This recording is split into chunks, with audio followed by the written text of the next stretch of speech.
Good. Awesome. Hi, everyone. Hi. Everybody in the back, can you hear me? Yes. This is amazing. Thank you guys all for being here. I'm Amanda Hovest. I am the president of the AIGA LA chapter. Who here has heard of AIGA before tonight? Woo-hoo, all right. This makes me very happy. In case you don't know what AIGA is, we are a catalyst of and a champion for design in Southern California. And we do that through sparking wisdom and sharing, sharing some wonder and wisdom through events like the one tonight. So thank you guys all for coming. And we are the largest organization for professional design in the country, and so we are one of 75 chapters. And if you would like to know more about us, board members, raise your hands. They will be happy to tell you all you need to know about us. I would like to thank a big thank you to Virtue for having us here. And I'd like to invite Adam up to say a few words if Adam is here. Oh, hi Adam, I'm sorry. Just came out of the bathroom, it's fine. No, kidding. Hey everybody, welcome to Virtue. Thank you so much for making the time to join us for this dope design. Thank you for everybody who's participating tonight. Welcome, we are Virtue. We are the creative agency born of Vice. You're sitting in the four walls of Vice Media in Los Angeles. What does that actually mean? Here in LA, we have a unique opportunity to be all 5 lines of business here in Los Angeles, helping our partners out. So if they want to go and create a full feature, we can tap into Vice Studios. If they want to have an ad campaign, we at Virtue can help them. If they want to understand distribution and unique opportunities with Hulu, Amazon, other platforms, our own platform, we go to Vice Digital. So today, Lauren is actually on our creative team. She's wonderful. Let's give her a round of applause. Why we have the opportunity to speak here is because we've partnered with Weed Maps to launch the Museum of Weed. We're about 6 weeks in. It's doing pretty well. Noah, thank you. Jonathan, thank you. Everybody, thank you. If you haven't seen it, you should check it out.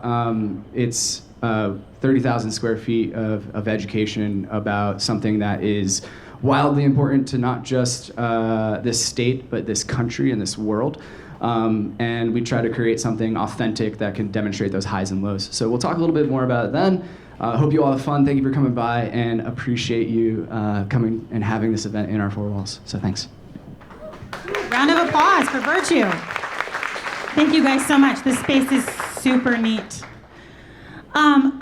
We couldn't do this without our chapter sponsors. These are our yearly sponsors that come to support us and to help us create events like this tonight and the content that we have online. So big thank you to this team up here.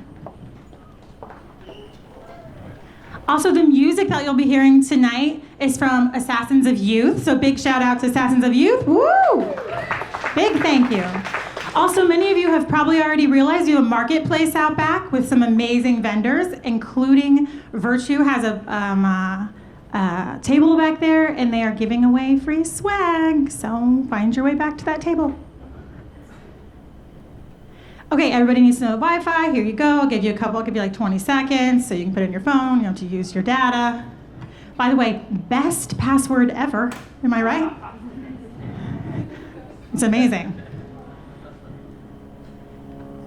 And then, of course, because you're going to share all the wonderful things you learn and all the beautiful pictures, please tag us, all the wonderful, positive things you have to say. You can find our hashtags up here. Please like us, follow us, and subscribe on YouTube. Yeah. A couple events that are coming up. We are sponsoring an event tomorrow night, so if you haven't had enough fun tonight, roll it on over to tomorrow. Go to Helms Design Center in Culver City, where they're doing 100 posters. I don't even know, actually, I might have made that up. It might only be 50 posters. But it's 100 years of Bauhaus, so please go check it out. Tickets are still available. I don't know if they're free, but it's a free event. Thank you. So please go check it out. We're super excited to be partnering with Poster Territory and Helms for this event.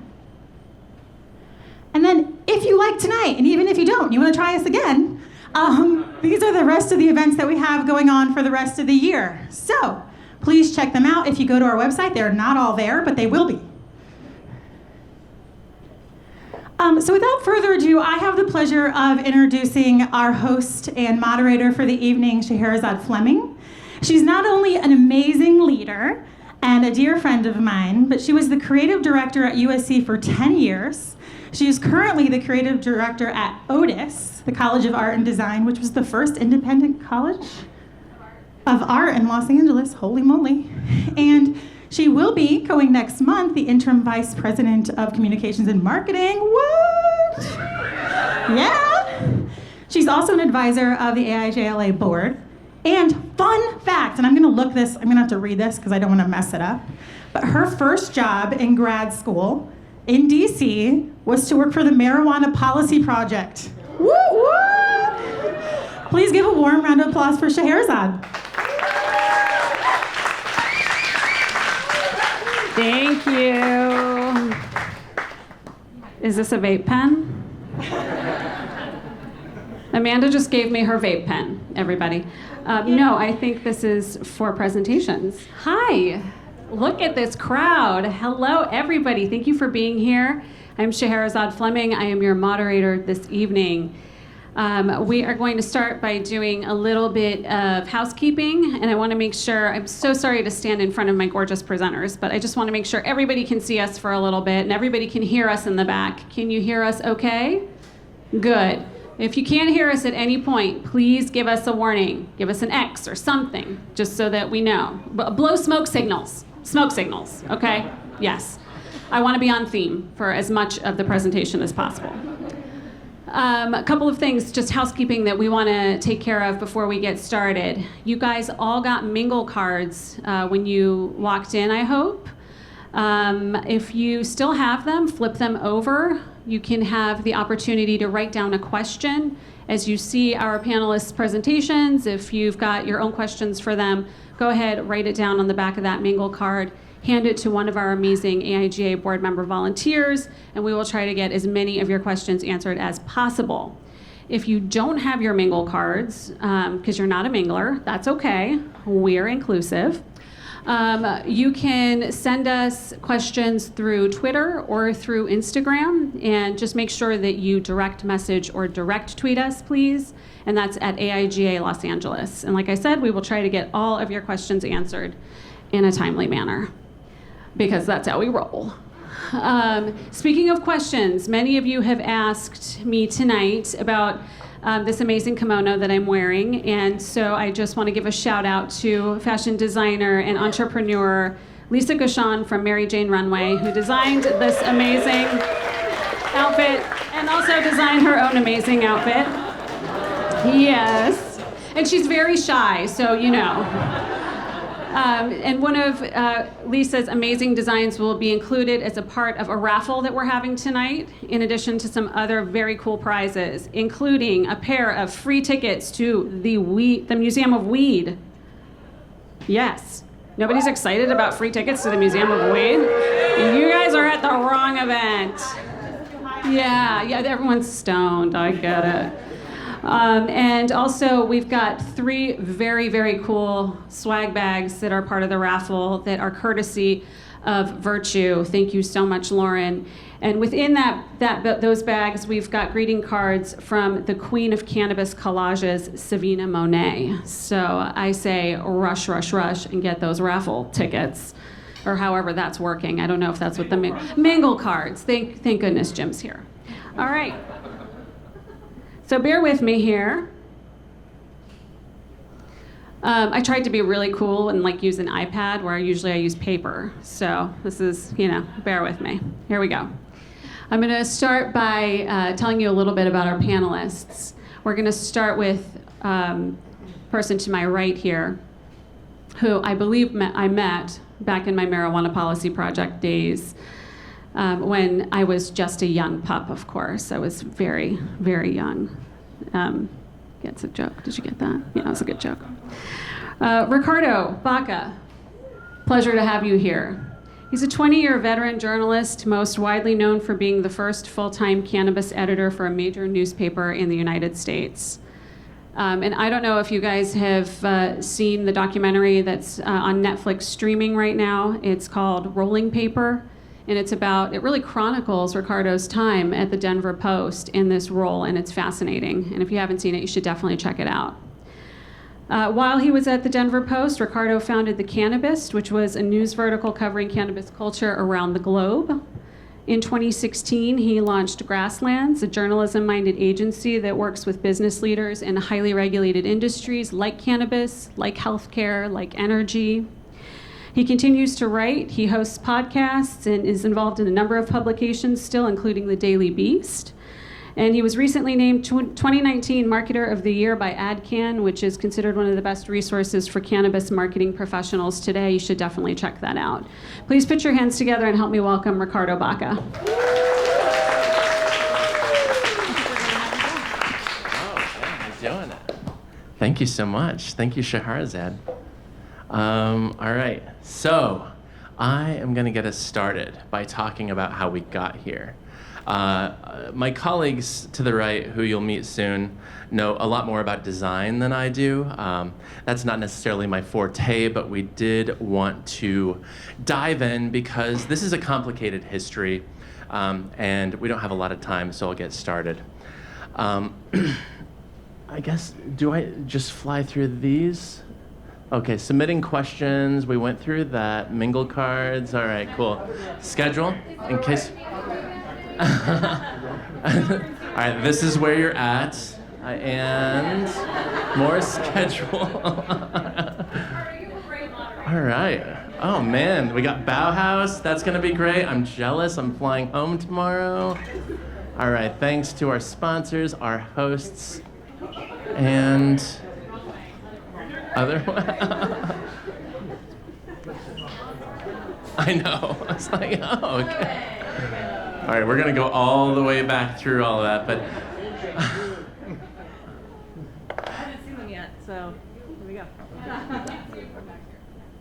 Oh yeah, okay. There's Ophelia. Oh, okay, so I'm going down button. Down button, okay, thank you. Okay, as we said, cannabis is known for design and aesthetics, right? As evidenced by this beautiful piece of art above me. And that's what's so beautiful about having this conversation here in 2019.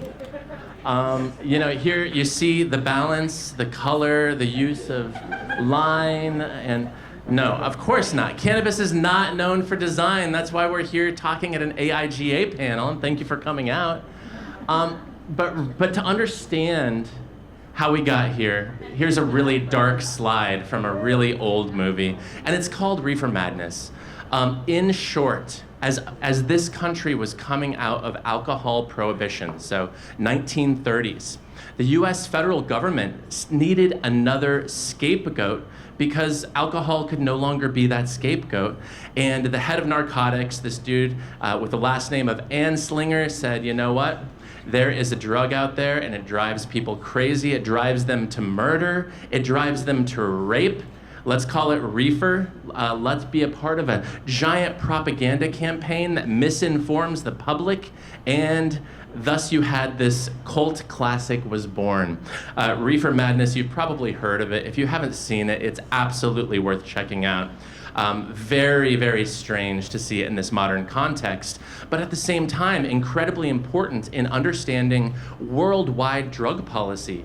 Because this is how we got here, because Americans believed the government when they told us that weed was legal. America is the strongest country in the world, and through the UN, we forced inaccurate drug policy reform throughout the entire country as it relates to this plant. And of course, here we are in free America, California. But weed is still very much legal. It's on the Schedule 1 listing of the Controlled Substances Act. Nothing has changed in their minds, mind you. So it starts in the 30s with Reefer Madness. Here you know, it's leading us to degradation and insanity and sin. I liked that Vice is up there, given where we are tonight. Here you have teenage dope slaves. Look at this kid. He's like, give me the joint. I'm having the physical withdrawals. So then we come to this guy, and I love this picture because This gentleman is named Dennis Perone, and we lost him a couple years ago. But really, we owe so much of the sanity that is this progressive drug policy reform that we now live in to Dennis Perone, because back in the day, more than 20 years ago, he had a dream, and that was to legalize medical marijuana because his partner was dying from AIDS, and that was the only thing that helped him feel better. It was the only thing that helped him feel human. And so he wrote 2 or 3 sentences, and he pushed it through the San Francisco city government, and then he tweaked them and he pushed them, got them on the ballot initiative, and it was known as Proposition 215. And you crazy bastards out here in California said, yes, we want to legalize medical marijuana. And that was the first time that had happened in the modern world. Of course, if you go back pre-1930s, marijuana was medicine, hemp was medicine. We didn't know about the cannabinoids and the terpenes and the flavonoids, but we knew that it was medicine, we knew that it made us feel better, and Dennis knew that it made us feel better. And the story of marijuana legalization is very much a story of everything regarding the LGBTQI movement and that legalization, and they very much are our partners in this conversation. So. More great design. Medical marijuana is born behind steel bars on windows. So that's great. Thankfully, we advanced a little bit. So now we have the green cross. As I said, I'm not going to talk a ton about design, but this is not a space that is known for aesthetics. And that's important to recognize, because when you walk into some of these beautiful dispensaries now, here in LA, you have the Pottery. I spoke at an event there last year. That place is beautiful. I'll let you talk about that place. You have MedMen, which is like Apple iPhone store or whatever. But in talking about this, there was a very famous quote in the New York Times back in 2014. It was actually by a marketer, and she was talking about the appearance of dispensaries. And she was telling this Times reporter that, yeah, they're pretty hideous, there are lots of blank walls, chipping paint. And then she's like, yeah, some of them look like underground abortion clinics. And she was a marketer, and still is, but whatever. She lost some clients, but it brings up an important point, because if you're running a business in 2014 in Colorado or California, where it is still very much federally illegal, and the regulated adult use marketplace has just been invented. January 1st, 2014, the first legal regulated sale of adult use. And remember, you've never had regulated cannabis in California until the last couple of years, because all those years of Prop 215, our friend Dennis Perone thankfully passed, it was never regulated. And so that's why you see California struggling. This marketplace is trying to figure it out. And Colorado was doing the same back in 2014. That's where I live. And that is why you had dispensaries that looked like they did, that looked like your basement, that looked like a closet.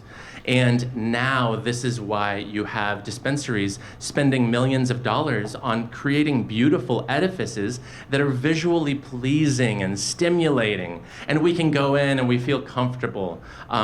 Granted, again, still federally illegal, Schedule I substance, must be noted. This doesn't appear to be changing any time, and all of these entrepreneurs in this space are literally putting their freedoms at risk. Less so now than they were, but still worth pointing out. I'm a newspaper man now in the agency world.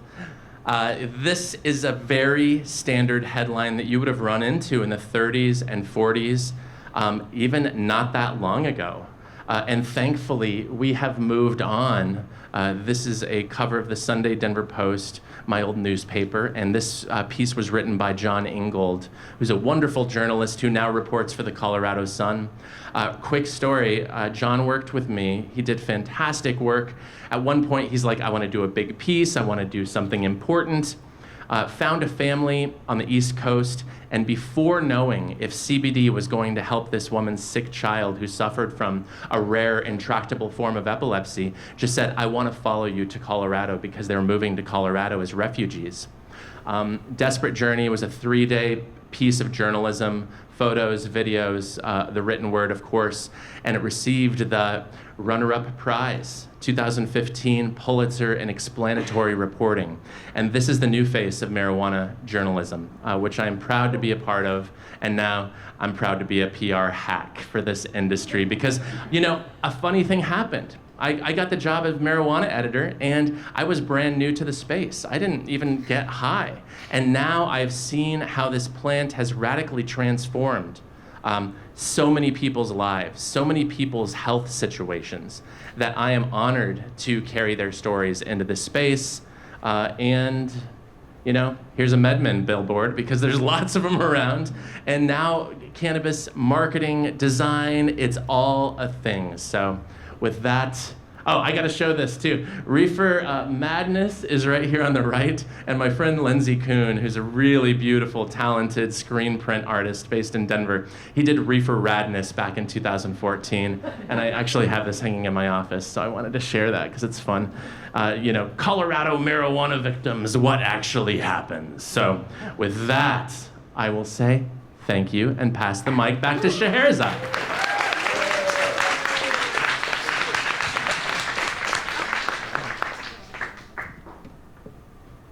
Hello. I thought I had a mic, but apparently I didn't. Ricardo, I'm going to ask you to stay up here for a second. And I don't know if we can get that mic to work. I know there's going to be a little bit of feedback, or maybe I can just hand this to you. You know, I just have a couple of questions I'm gonna ask you about what you just talked about. We're gonna kind of switch it up just a little bit and open up the floor to other questions at the end. Great. You talked a lot about legislation, right, and about federal law, right? I read in the Hemp Business Journal. I don't know if you're familiar, but I did my research. They projected that the CBD market alone would grow 700% between 2018 and 2020, and I would say that we're all seeing that happen right before our very eyes, especially here in Los Angeles.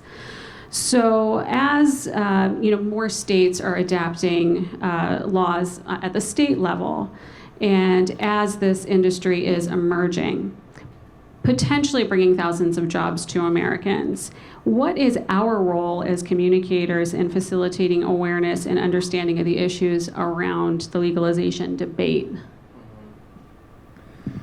Yeah, and so I would start by saying that we need a foundation of just some basic truths, because there's a lot of misinformation floating around in this space.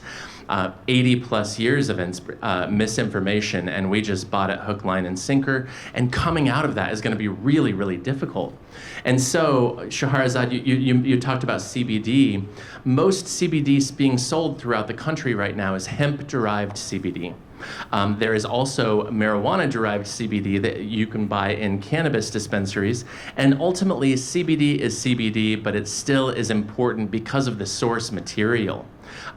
Hemp is now federally legal, including all of its derivatives, as of last December when the US Congress passed that legislation. So that's huge, but you still have marijuana on Schedule 1.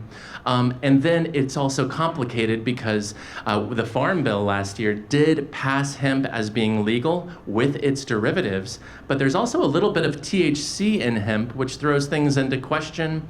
And there's also different patterns of use. And I think as communicators, as designers, it's our job to understand shit before we talk about it. And so one very basic difference is like hemp is legal, CBD is legal-ish. But right now, FDA is writing regulations to determine what CBD meant for human ingestion is going to look like and what those regulations are going to look like. It's why when you see CVS and Walgreens and other big box stores getting into the game, oftentimes they're getting into the game with some like lotions and topicals, which is very efficacious and it's legit. And if that helps you, amazing. But you're not seeing a lot of the tinctures, a lot of the human ingestion ingestibles, because people are waiting to see what happens with FDA regs, which are being written right now after some information gathering. But I think there's so much misinformation that I would just very much urge any journalist or designer or marketer to understand the space before you start talking about it publicly, because the last thing we want is more misinformation out there, whether it's pro-legalization or anti. Well said. Thank you so much, Ricardo. Let's give him a hand.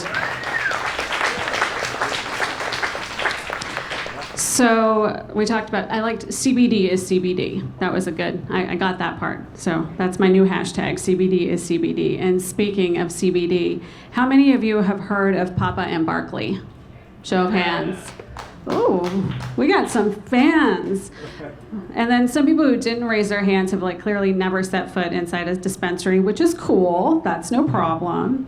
But Papa and Barkley is kind of a big deal. And our next presenter is the former CMO of Papa and Barkley, helping grow the brand from a startup, a tiny little startup, to a $30 million business in less than 2 years.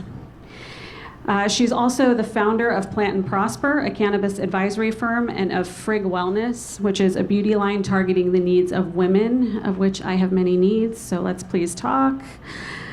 She was recognized by Adweek for her story-driven approach to branding and is a leading strategist in the cannabis industry, where she serves as a mentor and an advisor to a number of cannabis and CBD brands. Please help me welcome Kimberly Dillon.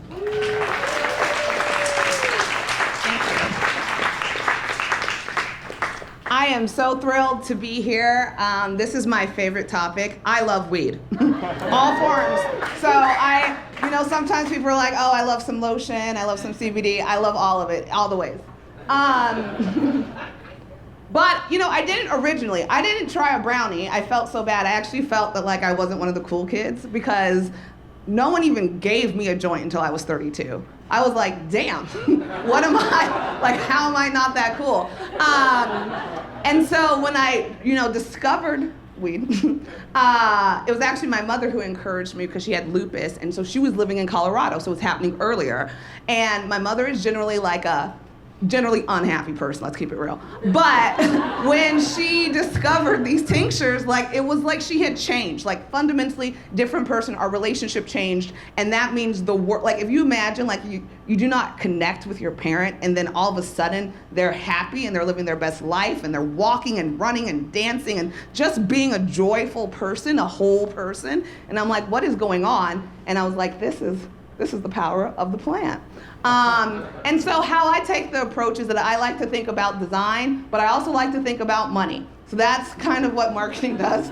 And so we'll talk through this presentation. I am not a designer, but I have an eye, and I want to talk about 4 trends that I'm seeing in the space right now. So when I started at Papa and Barkley, we were making this product in a crock pot, and we were growing in the basement, and this was 2.5 years ago. And I was employee 5 or 6, I don't even know at the time. And so now there's 200 employees. When I left, we were on track for 32 million for the year. Insane growth.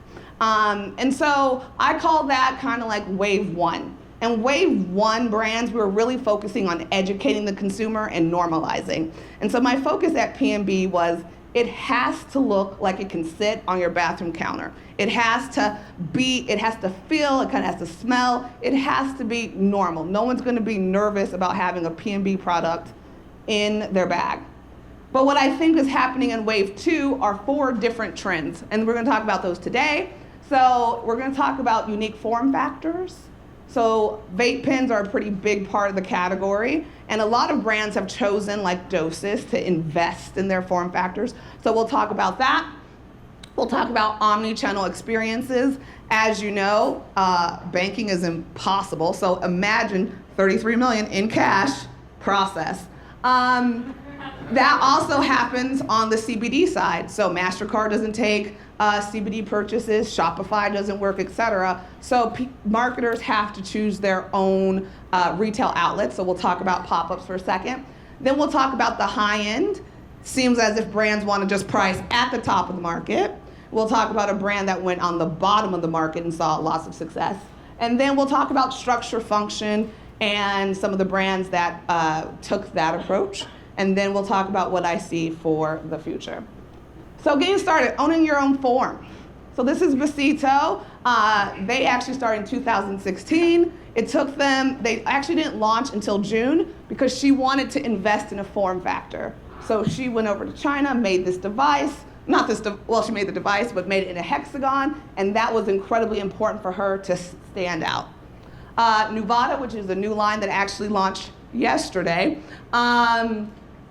also invested in their own form factors, and they have 8 different pins all across the rainbow. And then this is actually a new CBD product in which they have banded the pill inside of a larger pill, and then they have structure function claims, so blue means sleep. I didn't read the other colors, but there's a color scheme for all their functions. And so these brands have decided that owning the form factor was important for their marketing efforts. But I care about money. So when I looked at the vape pens, this was of today, the top 6 brands, and I actually went down to the top 32.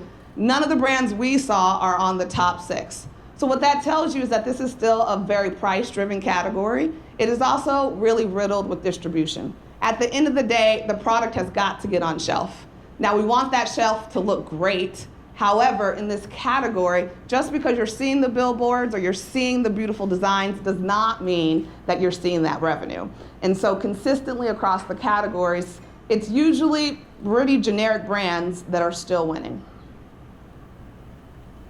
Omnichannel experiences. Here's a brand that decided, you know what? Let's not even go for high pricing, let's go for low. Cheapest weed you can get. That is literally the brand, but they call it your old pal, and they did design.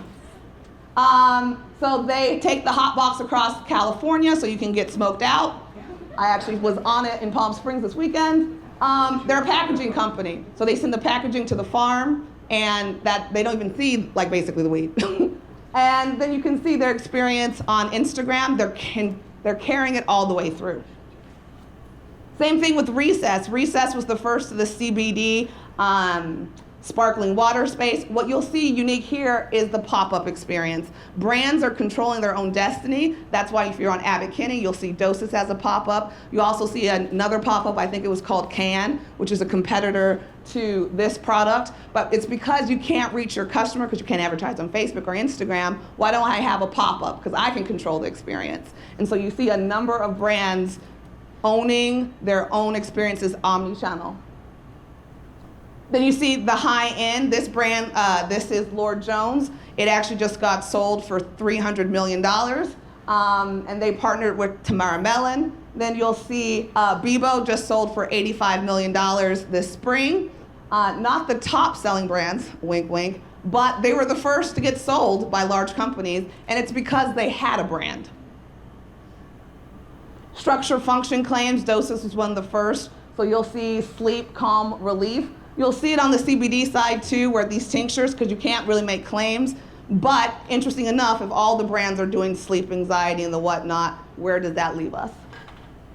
So the opportunities, regimens. So we're still talking about eaches, right? Here's a vape pen, I have a cream, I have a lotion. But I don't think a lot of companies have really mastered regimens. You might use a lotion and a vape pen. You might use a different type of product. So thinking holistically around the user journey of cannabis, I think there's a lot of interesting space there. Second is value. Everyone tends to kind of come in at a high-end luxury price point and high-end design. There's a world of design, so coming in at that mid-level or coming in at value is actually very interesting. I mean, weed 3 years ago, it was 45% less. So, you know, luxury has different terms. Multicultural and inclusion. I was on a top brand that has billboards all over the city. It would take you at least 9 pages until you see a person of color on their Instagram. Asked their CEO about it and was like, we're a luxury brand. I'm like, I have coins. So it's weird that like you don't think that luxury can be inclusive. So it's really thinking about why would you leave money on the table? So it's around being inclusive, and that is on all spectrum of the word. And the last thing I would say, if you've bought in packaging, it's ridiculous the amount of packaging that's being used. So really thinking about hemp, I think is interesting because as you know, as the plant, it is a zero waste plant. It will transform how we think about plastics, fabrics, and beyond CBD is a really transformational plant for our farmers. And regardless if we use hemp or not, just thinking about packaging and ways that we can think about recycling, the ways that we can think about waste reduction and secondary packaging, I think is really important, because if we're talking about a plant, we should really be respectful where that plant comes from. And so those were my quick opportunities. I'll be around if you have any questions. And then please follow me on Get Frig. It should be an @ sign. That's my new brand, which is around CBD beauty products for stress relief. And then I do rant a lot on my personal Instagram on Kimberly K. Dillon. Thank you so much.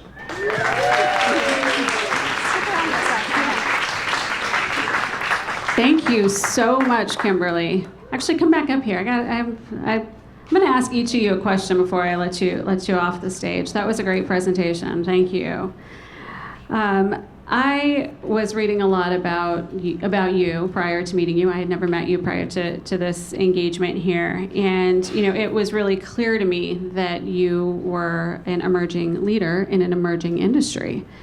And so I was kind of digging around to get a sense of, who is leading the charge in the cannabis space when it comes to marketing and things like that. And according to a study published by Marijuana Business Daily, women hold 21% of leadership roles in the United States at large, okay? But they represent 27% in the cannabis industry, which is, a very new industry. So my question for you is, why do you think so many female leaders are emerging in the cannabis space? So I'm going to be contrarian. I don't think that they are. So I think it would be interesting to segment by revenue. So if we talk about how, like, the 80-20, I would look at brands that have over $1 million in revenue, let's say. What's really happening is Canadian money has come in, and so really big companies, especially lots of politicians and a lot of men in suits, are the leaders of this space. And so I think originally, when we were focusing on cultivation and grow, a lot of the women were focusing on infused products. They were making the lotions, they were making the brownies, and so naturally they had businesses. But as we're moving into a high growth space, we're moving from small business to actual high growth businesses with venture capital and those types of institutional dollars, you're starting to see the decline of women or people of color in those spaces. That's not a shock, because that's what's happening in our country just broadly in any industry. And so I do think it's an opportunity to think about social equity, which I know that Ophelia will talk about, diversity a little bit. But it's interesting because I'll just say a quick little note is that, I spent a lot of time marketing to housewives and to this upscale customer, and at the same time, as a black woman in the space, I have to deal with the fact that, like, oh, my cousins are in prison, our people who look like me are potentially disadvantaged. And so that's an interesting space to operate in, because I want to make my money, but I also want to, bring things up. And so what I think and what I encourage is, we should have a reflection of who the consumers are, should be the leaders. And at the very least, whether it's race or gender and the whatnot, I think you should actually use the plant if you're gonna be a CEO or gonna be leading the products. And so what we have is a lot of tobacco and big money coming in. I'm being political and ranting. Follow me on Instagram, that's where I rant. But it's amazing that, like, here's all these people who love the plant and they were here. If I started with 100 people, I would say 7 are still left 3 years later. So it's really a shift that's happening in the industry, a lot of big money. And so I would probably say, unfortunately, I don't think there are a ton of women leaders at the high growth stage, but I do think there's an opportunity to change that. And let's hope for that. Let's hope for that. Thank you so much, Kimberly. All right, you guys, our next presenter is the reason why we get to be in this cool, amazing space tonight. Lauren Kuzmerzak, Associate Creative Director at Virtue, which is a creative agency born from Vice. And like I said, the reason why we're here. It's a full-service agency founded in 2006. They've got, you guys know what Vice is, but the agency side of it, right, is like they've got 25 offices globally. They're headquartered in Brooklyn. Their coolest office is by far LA. Obviously, like, we knew that. That was from their website verbatim. Virtue started its work in the cannabis space in 2017 in partnership with Netflix. And since then, Lauren and her team have worked with the Drug Policy Alliance in New York, and most recently partnered with Weed Maps to create and launch the world's one and only Museum of Weed right here in Los Angeles. Take that, Smithsonian. Please help me welcome Lauren Kuzmerzak. Thank you. So happy to see you all. Hey, everyone in the back. How y'all doing? You still there? Awesome. Thank you. Thank you for that intro. So I was asked to talk about some of the challenges that my team and I face working in the cannabis space as a creative agency. So I'm going to take you through those 3 projects that Shirzad introed, a little feedback, and talk about them individually. As you could imagine, working in the cannabis space is full of lots of red tape and figuring that out, but it doesn't have its own unique creative challenges as opposed to any other industry. A lot of the work that we do at Virtue is trying to figure out what the intersection of entertainment and advertising is. How are we leaving people with experiences that are interesting outside of just a 30-second, 60-second ad? So how can we change their opinions about whatever we're talking to them about? And this work that we have done in the cannabis space very much did that. So starting with the Country Club of Cannabis. So we partnered with the Drug Policy Alliance in New York when the bill for recreational was up on their ballot. We created a satirical Country Club of Cannabis. Essentially, if somebody went to this website, went to this Instagram, we also had a storefront in Brooklyn, East Village, can't remember, where it was, that looks like a Country Club of Cannabis. The point of it was to bring attention to the inaccuracies and the difference in sort of like the worlds that is happening in the cannabis space right now. People who are starting brands, the people who are making money off of it, and the millions upon millions of people who are still incarcerated for it. The few days before this went on the ballot, everything flipped, and essentially people were directed to be able to fill out a petition that went right to the governor. Unfortunately, that did not pass, but next year. Some of what that looked like. Netflix, this is a fun one. So we were giving a higher purpose to Netflix binge nights. Tons of research went into us figuring out that people like to smoke weed when they watch Netflix. Shocking, I know. So this was sort of our first project in the cannabis space. Netflix came to us in 2017. They wanted to promote Disjointed, and needed a way to sort of just break into the space. And we developed weed strains to go with each show. I bring that also particularly to this group as your creatives, as your designers. It's very beautifully designed work that we did. There were 15 strains that paired with each show. So every strain went with like the theme and the vibe of the show itself. I have these around in the building. I'll show you later. They're very cool. I see lots of phones out, so I'll let you take photos. This project came to us when recreational was still not legal in California. Medicinal was. So trying to sort of navigate that and figure that out and also sell it into a major brand was quite a feat. This was before my time, but a pretty amazing project that got Netflix an insane amount of press when it came out, so it may look a bit familiar to you. The revolution will not be televised. As I was talking about earlier, we try to create work, particularly in this LA office, that is outside the traditional 360 campaign, traditional TV ad. Our partnership with the Weed Maps of the Museum of Weed is exactly that. As Ricardo was talking, we're trying to essentially change the narrative and change the conversation of 100 years of propaganda and incorrect information that is still being fed to the most of the populace in the United States. And we thought about a way to challenge that would be more effective than an ad. If we're able to bring people into a space and change what their knowledge is about marijuana, then maybe we can change their mind, and also as they leave, them become advocates themselves. So this space is in Hollywood. If you've not been, please go. It's open till the end of September. And it takes people through the last 100 years of cannabis, particularly in this country, and starts a little bit before that. It's really beautiful. As Adam mentioned, it's 30,000 square feet. It's enormous. There's a ton of information and knowledge there.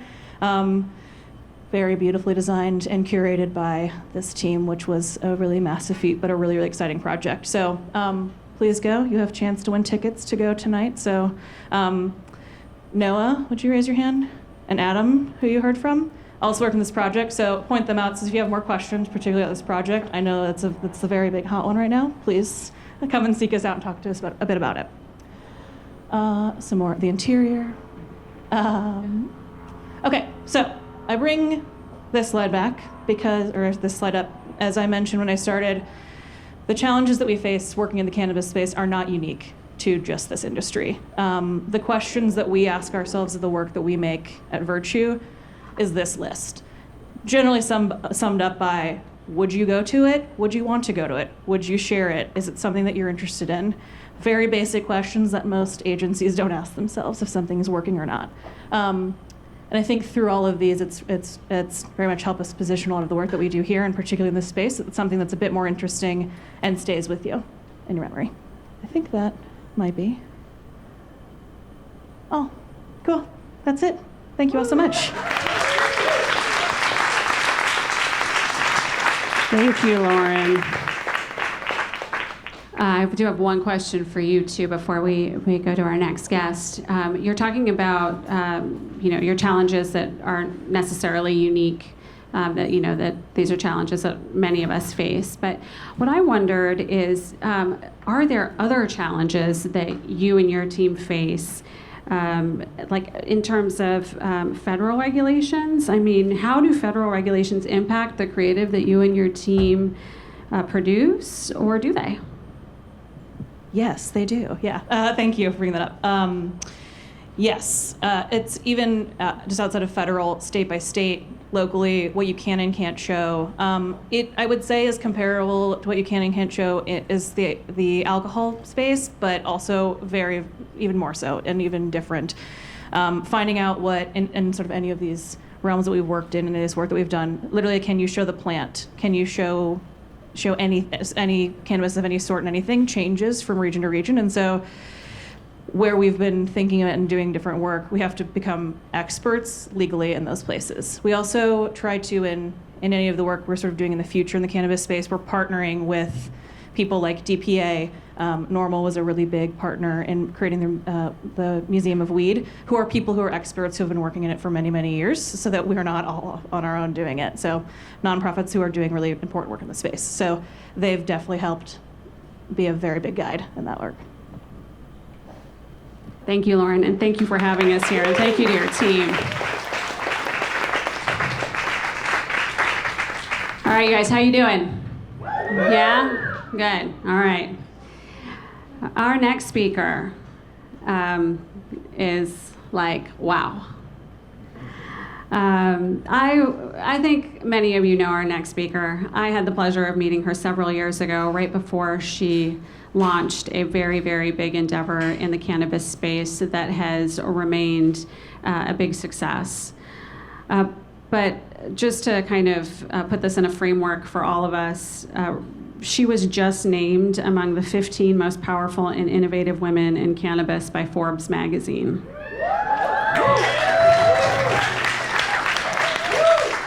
I mean, that deserves a hair flip, is all I gotta say. Yeah, there you go. She's the founder of Asian Americans for Cannabis Education, co-founder and partner of Green Sky Strategy, and founder of Stockpot Images, the first stock photo agency to specialize exclusively in cannabis-related imagery. And that was right when I met you, right before you launched that. And it is huge. You guys should definitely check it out, and definitely take a look at the About page so you can get a little bit of a sense of how this all came to be for our next presenter, the one, the only Ophelia Chung. Hello. All right. 96 was the birth of the nerd. Now we got the birth of the stoner. Who's the stoner? Come on. You gotta own it, because if you want to be in this industry, you better be one, because if you're not, we'll sniff you out. So, literally. Because if you don't touch the plant, don't bother coming into this business. Okay. What you need is a sense of humor. Because if you are not, then every time you shut down your bank account, shut down your Instagram, your Facebook, you're gonna cry, but you gotta get a sense of humor, because if you don't, you're doomed. So I started Stockpot in 2015. I now partner with Adobe, but also 2 years ago I started a psychedelic category as well. So we also specialize in psilocybin, and hemp. So it's the next wave. Get on it. If you want to get onto a task force with me, then talk to me after. All right. So you want to be in cannabis, eh? Hello. So the most ingenuous thing I've ever heard on LinkedIn is, I love the plant. Fuck, no, you don't, because you don't even know what it is. So avoid some of this stuff. And so this is just a little primer. Okay, because in cannabis we have, everything's very loosey-goosey. So here we go. All right, you gotta learn your regulations, because if you don't, you're screwed. So read the BCC, which is the Bureau of Cannabis Control. It talks about, there's a big ass section in there called advertising. That's the section you gotta read. And packaging, right? Because if you're gonna be hired to design packaging, you better know where to put that logo and that icon, or else they're gonna be really mad in China to have to reprint it for you. And the reason I did this joint that's together is because we're still trying to manage our way through.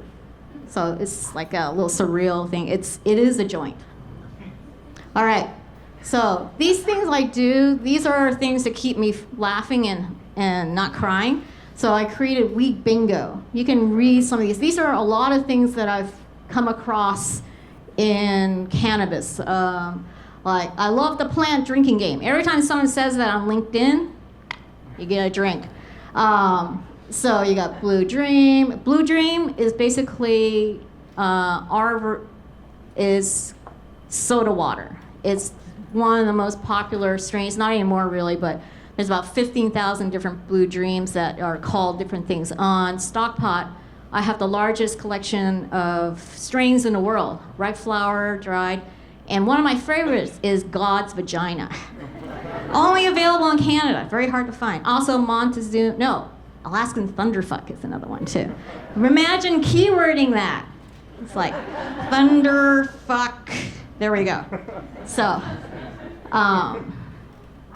okay, you want to get into cannabis? Know your memes and your icons. Okay, Trapper John. Before 2016, before passage of Prop 64 and 2017, when everything went into, a trap house is basically a house that you're growing weed or you're doing something in there. And you got Trapper John. Trapper John drives everywhere with his oil in his trunk, selling it, right? And so back then it would be texting you, hey, I'm behind the Walmart at 3 o'clock in the morning. And then so you pick up your oil. Here, you gotta know your bud tenders. There's different kinds, right? You go in there, you kind of talk to somebody. There's some I really like. And then it depends on how busy he is. You get to talk to them, you get to know them, but other times they just want you out of there. So, here's another thing too, claims. My pre-roll is like all flower.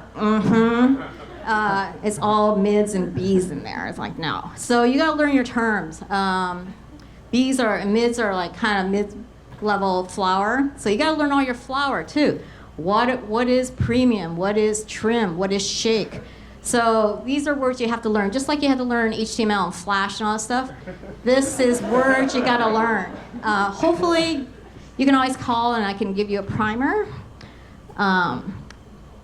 Okay.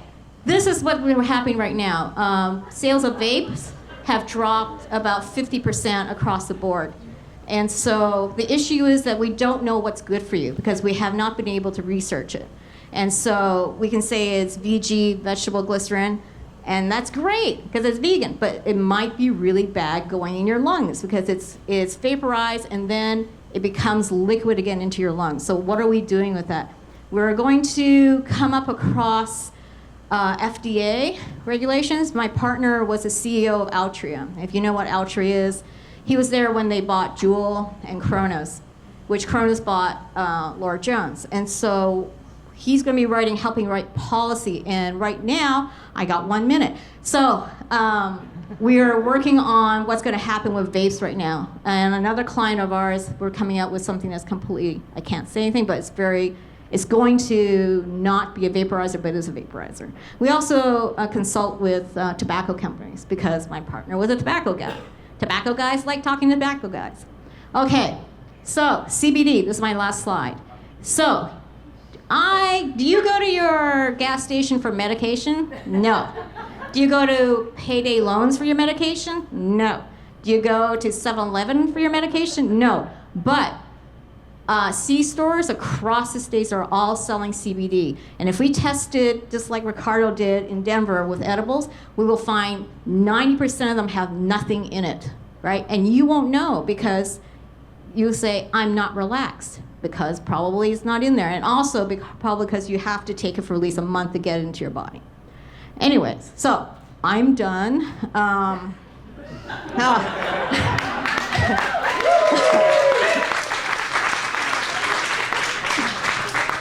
Thank you so much, Ophelia. That was fantastic. I do have a question for you, if you'll stick around. My question actually really does have to do with launching stockpot images. I was thinking about, there's the federal regulation, the federal ban, and being a small business owner, which I presume at once upon a time, Stockpot was, right, a small business. What are some of the challenges that you faced trying to launch a small business in this sphere when there's a stigma, there's no access to private or you don't have access to private financing? How did you navigate those waters? I went to my bank when I opened up Stockpot, and I'm ancillary. That's the difference. I don't touch the plant. So I went to my bank of 20 years and said, I'm opening up a new business. They go, oh, great, Ophelia, we love you. We love your money. And I said, it's called Stockpot. And he went to say, we're not going to touch it because it's got weed on it. I said, it's ancillary. It's photos. I'm not touching. No, we're going to give it 2-week review. And I said, you guys take porn money. It's City National. Anyways, and so I said, if you take porn money, but you're not taking ancillary, so I closed all my bank accounts, everything that I take. I took the checks, walked across the street to another bank, and I said, hey, I'm opening up a stock agency. They said, sure. So they took my money.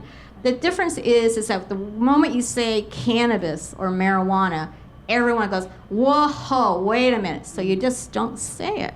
You just kind of say, I got pictures, lots of pictures of green stuff. So they're all happy as pie to take your money. But the issues with banking right now is I was paid a lot of cash from other clients. I just come home with envelopes, which was great because I claim it, but it's that's our issue because we got to put it in something or money laundering is a big issue too. They think we're all laundering money. Oh, and also as a female, where's Kimberly? She's right. When we first began, there were a lot of women cooking, so that's why they thought there were so many of us. But the thing is, though, everyone I work with, even my partners, are all men at Green Sky. And I am the lone person of color and female. So that is a big issue. And I'm in rooms with only men. And that's the future of where we're going. It's just like the internet. Let's try to change that, shall we? I think it's fair to say 27% isn't a big number, just that 21% of, female leadership represented across the United States is piss poor. 27% is mildly, a mild improvement. But, with some of the people that we've got on our panels tonight, I'm feeling very hopeful. So give them a round of applause, please. Can I have you all come back up? And Kimberly, all right. So we're gonna have you guys sit as close to the wall as possible. If you could just Actually, can we just put the screen in front of them? Just put it down. So it'll be like a surprise who's answering the question. Ah, look at that. leaves the stage for a second, gets edibles. We're going to open up the floor to you guys for some questions. Please direct message, send your tweets, because I'm not seeing them, and I don't know if that's just because you're stoned, but we talked about that already. So I'm going to start with, excellent, thank you, questions. I'm going to ask Ophelia another question, actually. Do you mind talking a little bit about how you got into this space and your sister? 2015, January 9th, my sister had to come here from a different country because where she is, it's illegal. She suffers from an autoimmune disease, and so she is going to die way before me. Right? She's about 80 pounds. So she was adjusting on my couch, and I thought, oh my gosh, she's a stoner. I started crying because as a person of color, all of a sudden I called her a name, right? And then I walked over to my computer, typed into a major stock agency, and put in the word stoner to see how other people see my sister. The keywords were, and it's still there, addict, drug dealer, illegal, all these words, right? And so that was the moment I started Stockpot, because I had to change my ignorance. It was mostly for me because I was ignorant, and I needed to change other people's views as well. That's why I started Stockpot. So we have the largest collection of diverse images. Well, probably not now because all the other agencies are stepping on it, but we have the largest collections of strains in the world, and also a dense Perone collection as well. I don't know where our other microphone went. Do we know? Did we lose it? Was it silent? I see. It's dead. It died. This question is for Lauren. The cannabis industry feels like it's catering to new or novice cannabis consumers. Is that true, and is that a mistake? I don't know if I'm completely qualified to answer that, but yes, a bit, yes. And I think that's okay, because we're trying to open the conversation to be something that's more acceptable by most people. However, I would say that the majority of what exists in cannabis design and in cannabis creative is still very stoner culture, objectifying women, a lot of the images that you see from brands still. So the more that we can be more welcoming to a general populace, I am definitely all for. But I like the word stoner, though. yeah. I think we should own that word, stoner, because it's not a bad word. Yeah. It is, and saying stoner culture is putting down a whole culture that has been around, supporting it underground. That's our history, and we need to honor that. And so I like calling myself a stoner. Thank you. Kimberly, for you. You talked a little bit about the opportunities, which I think was really interesting, especially to this group. If you had to sort of encapsulate, where do you think cannabis packaging and this marketing of cannabis what is that going to look like in 10 years? I think it'll look like anything else. I think it'll probably look similar to wine for the connoisseurs. I think for the newbies, it'll look like consumer packaged good marketing. I think we'll see a lot of devices that will look different. I think it'll be fundamentally different, the products and what it will look like, because the attitudes are changing so quickly, and there's so much money to be made that the globe is going to change, and who knows what it'll be in 10 years. I think I've only been in the industry for 4 years, and each year it looks completely different. And I think once all of the advertising channels like an Instagram or a Facebook open up, game on. Not to mention if the if legislation, changes. Thank you. Ricardo, you've been covering cannabis culture and legislation since 2013? Yeah? And over the course of your career, you've visited hundreds of communities around the globe. I saw that in the documentary, so I know that's true. No one needs to fact check me. I'm curious if you think, does legalization help local communities? And do you think that there are any states that have really been able to effectively funnel revenue for the sale of cannabis for social good? Is this something that we can really get behind and feel good about? It's complicated. So it's certainly one of those yes or no questions.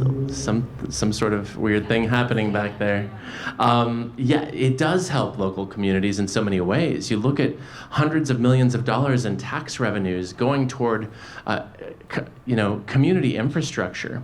There's a small suburb on the west side of Denver called Edgewater.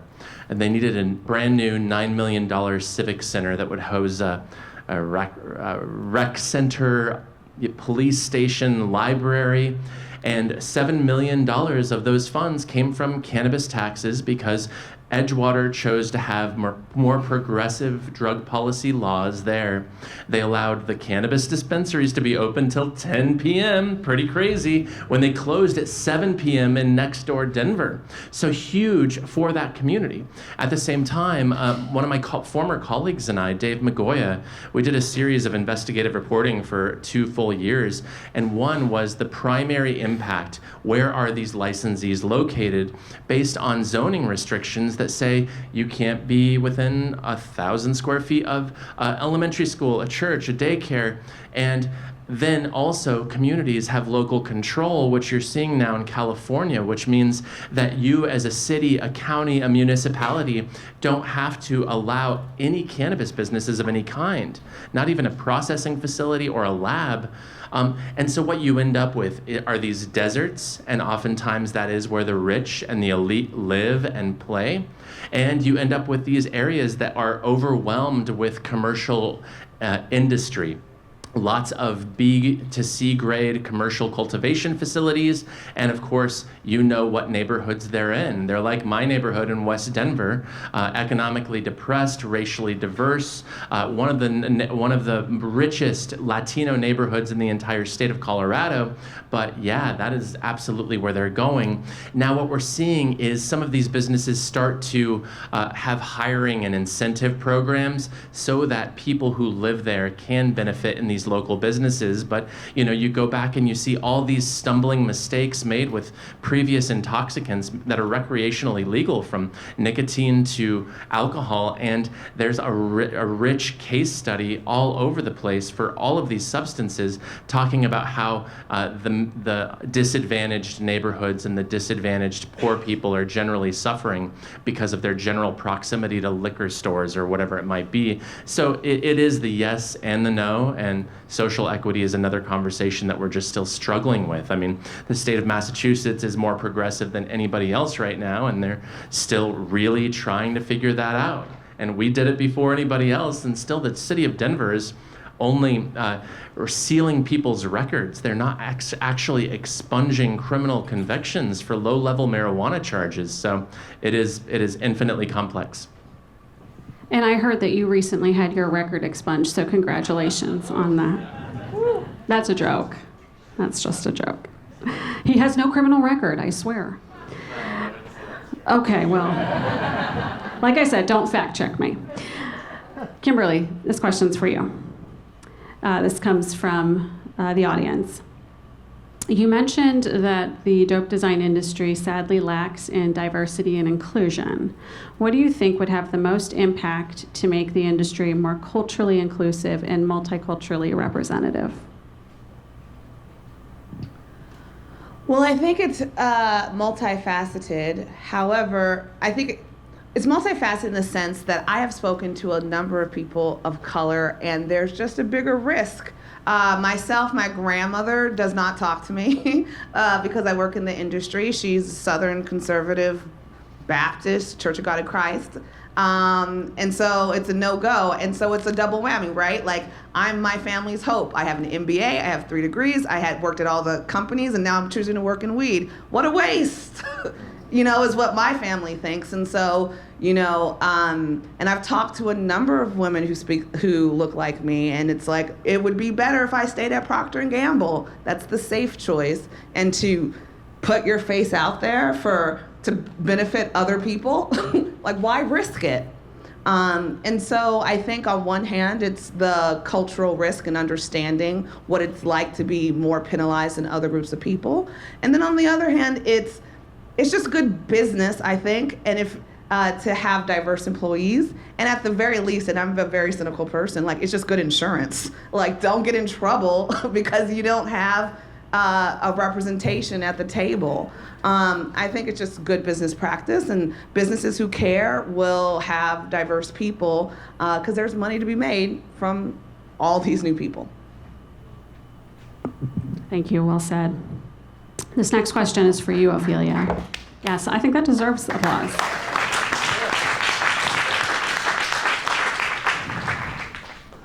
Ophelia, which brand do you think is absolutely killing it design-wise?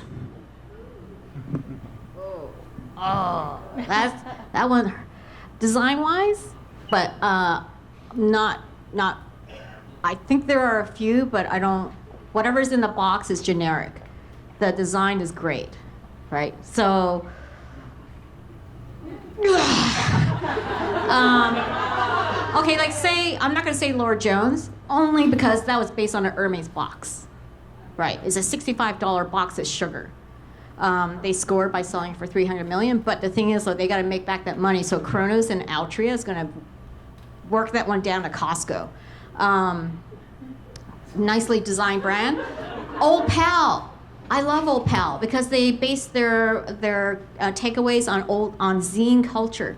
My daughter, I showed it to her, and she goes, "Oh, that's really cool." And I thought, "Oh, okay, it must be cool." So Old Pal, I love it because it's segmented to a one group, but it's that group's look and feel. So I like Old Pal a lot. Other brands are basically just Helvetica, or Gotham, or Avenir on white with 3 different colors called Bliss Calm. All that stuff is fake too. So because each of you have a different blood type, and if I give you one kosher kush will make me paranoid, but it'll probably put you in a very nice space because it's really great for PTSD and veterans. But it doesn't mean whatever's in that thing is going to make you feel calm or sleepy and all this stuff. But that's all marketing, right? It's all marketing. Don't smoke good flower. That's all I can say. You get that?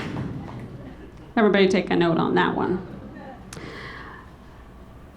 Lauren, this question is for you, and I can't find it, but it was asked by 3 different people, so it's going to be asked. What advice would you give to a young designer or an emerging designer who's just starting out and wants to get into this space, the cannabis space, or wants to work at a place like Virtue? If you want to work at Virtue, hit me up. That's where you start. Yes, call any of us. We'll help you. It's meeting people in the industry. That's just part of it. And networking. You're at a very great place tonight. If you are one of those people that's asking that question, you're in a room full of people who work in the cannabis space. So I hope you filled out your mingle cards because that is meant to do that. If you're just wanting to start in the space, I think see what else is out there. Check out some of the brands who were mentioned by Ophelia. Sunday Goods is another one. That's a favorite of mine, personally. Yeah. And Sunday school. And Sunday school. The big thing is know where you live. If you live in California, find out what the laws are for working and what you can show in cannabis. You can find that on the internet. Do a Google. You can figure it out.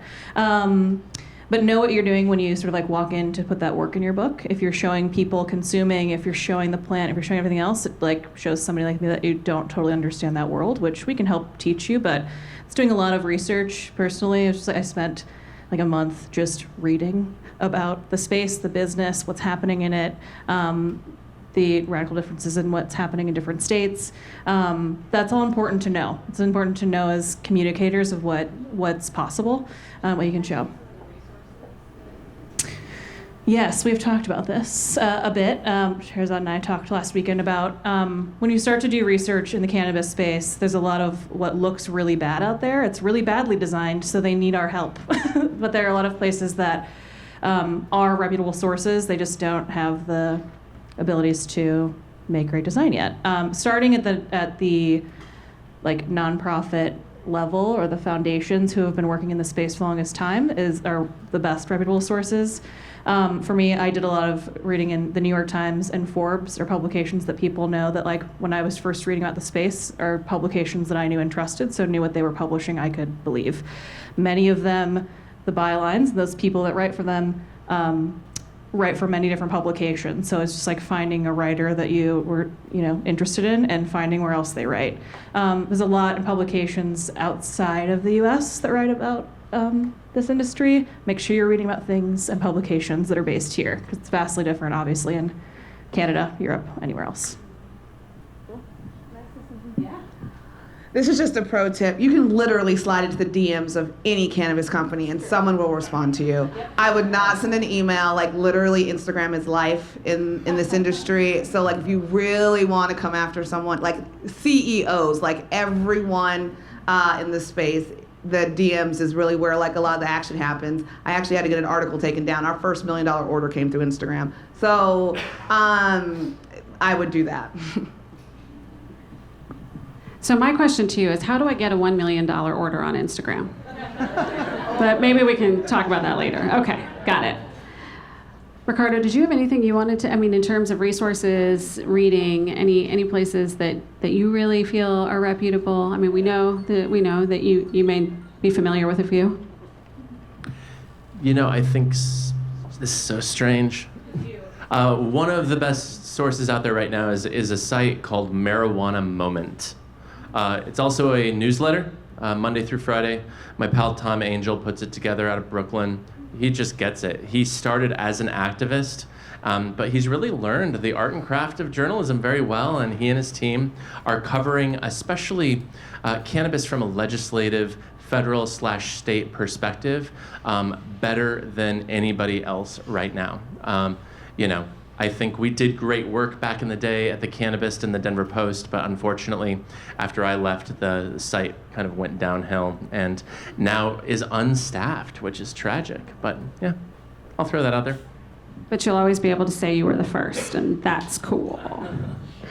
So this question, I'm going to start with Ophelia, but I think that you can all respond because it was to you specifically, Ophelia.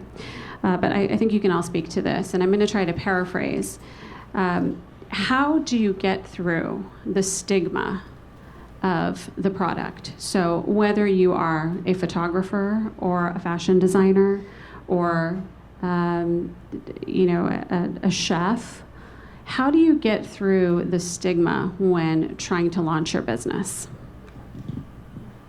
It's fake. There is no stigma. It's just your own internal fear. So put yourself in a place. What's the worst that could happen? Well, besides your grandma, we won't talk about that one. But what's the worst that could happen to you? Really, what is the worst that can happen to you if you say you're working in cannabis? So I do not believe there's a stigma. It's propaganda. And also, going back to the question about resources, if you want to know about cannabis, come to me and I'll give you a seed, because that's how you're going to learn. You've got to grow a plant. You have to know its process, everywhere it comes from, and I'll give you a seed, because that's how I started. A white witch in Ojai gave me a handful of seeds, and she said, Ophelia, the only way you're going to know about this plant is to grow it. So I will give you a seed, you grow a fucking plant, then you come to me and tell me you can market that thing. And the book that you should read is Jorge Cervantes' Grow Bible. So there is no stigma. It's only your internal fear that's holding you back. Hear, hear. Agreed. It's my job to change that stigma. So as a communicator, as a creative, I also got into doing what I do to not create work that everyone creates. I'm interested in working in industries and with clients in spaces that are unknown and misunderstood, and to help change what that narrative is. So that, I think, answers that. I'll keep going. I think let it be your fuel, let it be your creativity. I was tasked last year to make dabbing seem like a wellness activity. Check out Living Extracts.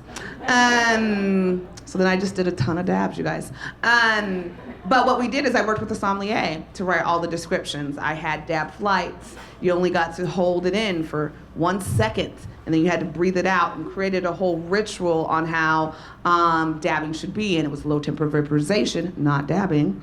And we talked about terroir and about the farm and the farm story, and we had dinners outside on the farm. And so I think that's the creativity part. There is a stigma, fix it, solve it, use that as your source of inspiration, use that as the fuel to what's different. What's exciting about this industry is like, not a lot's been done. So like if you have a basic idea, you're already winning. So then just try to have an even better idea than basic, and you're in a great place. Yeah, this kind of ties into a question from earlier about why is the cannabis industry marketing toward new consumers? And I just on Saturday, oddly, the reason why I'm out in California, I gave a TED Talk in Marin County on Saturday. Started that off in Kentwood, Kentfield, something, and across the bridge, and talking about how every cannabis brand in California right now is marketing toward the Marin mom. Because she's up there doing great work, she has expendable income, she's taking care of her kids, she's open-minded, she's driving 80% of her family's, purchasing decisions. And I would argue that along with Kimberly and what she just said, the stigma is real, the stigma does exist, even if it doesn't exist in your mind or in your neighbor's mind. Go visit your cousin in Michigan or Ohio. This is where the stigma is still very much alive, and the way we get past that is recognizing true information, recognizing that we were lied to, and that was especially hard for me as a 38-year-old journalist who did not consume, who suddenly had a job of doing this and teaching people when I didn't know anything myself. Recognizing that was pretty tough, but it also allowed me to wipe the slate clean and start from scratch. And we all need to do that, because so many of us think we know things, from Just Say No to This Is Your Brain on Drugs to so many other things. And it's so much rooted in misinformation and propaganda, and you got to get your head out of that shit and help your neighbor get their heads out of that shit too. So amen. All right, do we have time for one more question? Yes? Okay, I've got one more that came in. We got to wrap it up. I get it. And then we're going to have you just yell out your question, but this is very quick. This came through, and I think it's interesting. Any of you can answer it. The cannabis leaf, the pot leaf, has been, sort of the icon of this. Well, I don't know what you mean. Are new symbols emerging?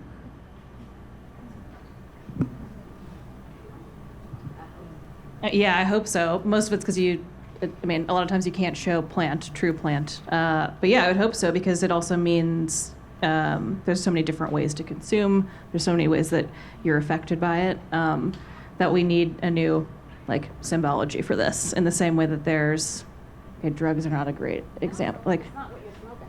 Yeah. Yeah, that's not the thing you're consuming. So yes, we're going to see some more, and it's up to all of you to make them and make it in a way that's universal and makes sense to anyone and everyone. New symbols are absolutely emerging. My buddy tells this story. He was the former deputy marijuana czar of the state of Colorado.